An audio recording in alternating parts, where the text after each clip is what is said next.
আমি কিছু বিষয়ে খুব জেলাসি ফিল করি। এই যেমন, যে আমার ভালো বন্ধু, আমি চাই সে শুধু আমার ভালো বন্ধু হয়েই থাকুক।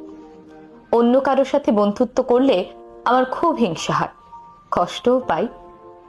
যে মানুষটাকে আমি ভালোবাসি, আমি চাই সে সবসময় শুধু আমাতেই থাকুক, তার সবকিছুতেই শুধু আমিই জুড়ে থাকি।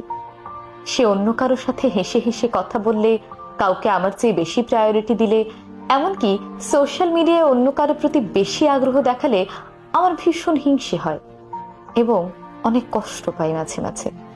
আমি জানি আমার এই বিষয়গুলোতে হয়তো তারা অস্বস্তি বোধ করতে পারে, বিরক্ত হতে পারে, ভাবতে পারে আমি ওভার থিঙ্কিং করি, ওভার প্রোটেক্টিভ। এই বাড়াবাড়িটা হয়তো তাদের অনেকের পছন্দ না, সেটা আমি জানি, আমি বুঝি।